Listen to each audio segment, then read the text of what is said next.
Casper, Moaning Myrtle, Inky, Pinky, Blinky, and Clyde. These are all common ghosts that we're all very familiar with. But would you also include in that list that one guy that you were talking to on that dating site, Bumble, who after 2 weeks of constant communication and going on a date just disappeared and never talked to you again? Well, maybe you will now, as there's a new trend in online dating called ghosting. My name is Sarah Dimitrick, and today I will be talking to you about ghosting and conflict avoidance as a conflict management strategy. Ghosting is defined by Punney Carter and Wrench as unilaterally ceasing communication, temporarily or permanently, in an effort to withdraw access to individuals, prompting relationship dissolution, suddenly or gradually, commonly enacted via one or multiple technological mediums. So basically put, ghosting is ending communication abruptly through the internet with a person one was pursuing a relationship with. And I wanted to research more about this growing topic in social media and dating sites. So given this information, one could say that people who ghost are essentially avoiding the conflict of ending a relationship directly, which brings me to my first hypothesis, that an avoidant conflict management style is prevalent in those who typically use ghosting to terminate potential online relationships.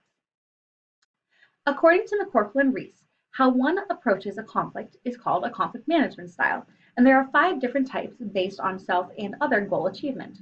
These 5 are avoiding, competing, compromising, collaborating, and accommodating.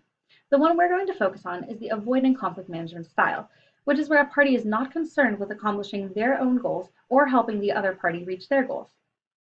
If one is not concerned with the other person's goals that they are in a relationship, or even a potential relationship with, it can be assumed that they do not care for the other person, which is what my second hypothesis is, that people who choose to ghost others do it because of a lack of concern for the other person.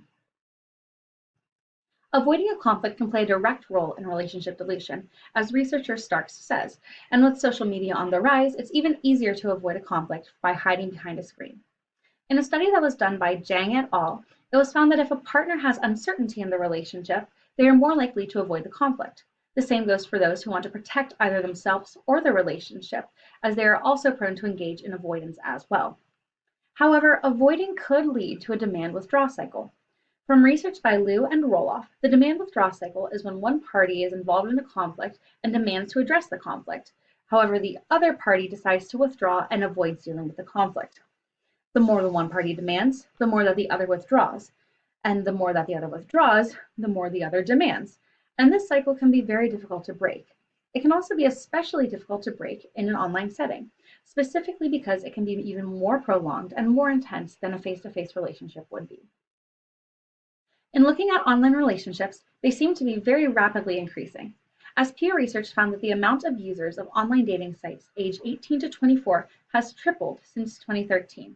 With all this online dating, online relationship terminations are also at a high, for reasons such as being able to be more bold and more direct over the internet, and also being able to take time to think through responses before sending them, as Stark's research discovered. So there is much growth in the online dating that now allows for ghosting to become an even more common thing. And as you can see, conflict avoidance and ghosting habits tend to share some similarities. So I decided to perform a study to see if that was actually the case, and if my 2 hypotheses were supported. Those were that an avoiding conflict management style is prevalent in those who typically use ghosting to terminate potential online relationships, and that people who choose to ghost others do it because of a lack of concern for the other person. A survey was created that included questions about conflict management style and ghosting habits.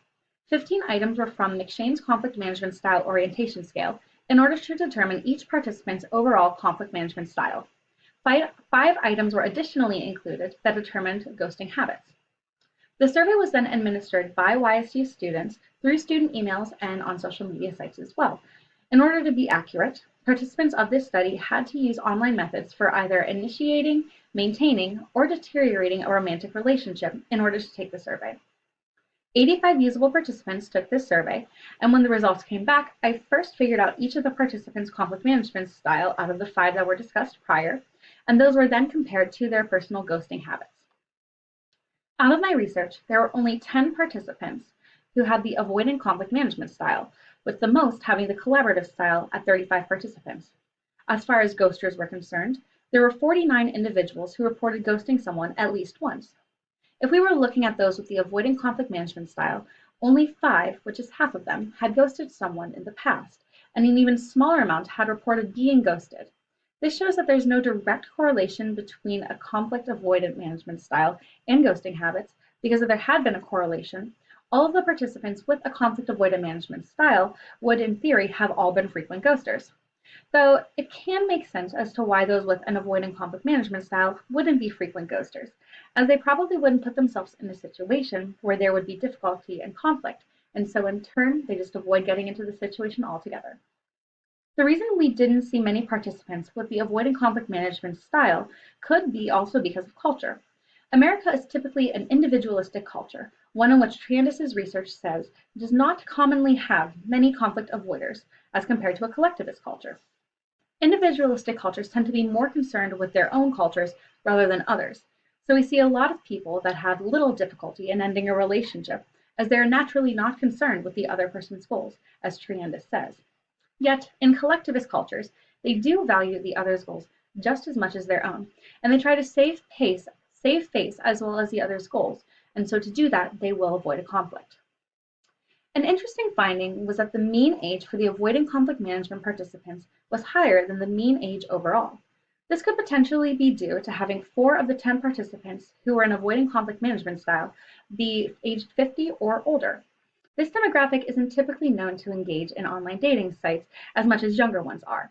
While ghosting can happen anywhere on social media, it's typically seen on these dating sites.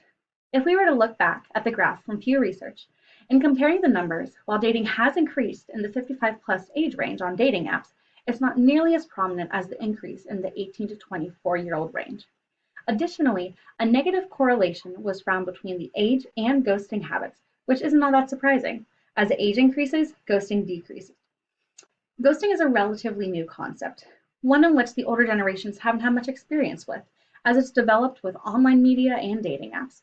So naturally, they haven't had as much exposure to this, or even the opportunity to engage in ghosting as much as this younger generation has. Hypothesis 2 was in fact confirmed. Over half of the participants reported that the reason for ghosting was that of a lost interest or a lack of concern for others, regardless of the conflict management style that they had. If one were to care about the other person, it would make sense that they would care about their goals as well. But if they lacked a concern for the other person, naturally they would not care about their goals, which could potentially lead to a connection to a conflict avoidant management style. However, the data does not support this connection, as there was not one specific standalone reason for ghosting out of the conflict management avoidance style. And so you could not say that they were connected in some way. This also shows that the conflict management style that you have doesn't necessarily relate to the specific reason of why you would ghost someone. The most important finding, however, was that while there wasn't a direct correlation between conflict avoidance as a management strategy and ghosting, there was a significant correlation between the ghosting habits among the 5 conflict management style groups. This shows that your conflict management style can in fact determine how much you are to ghost someone. It was interesting.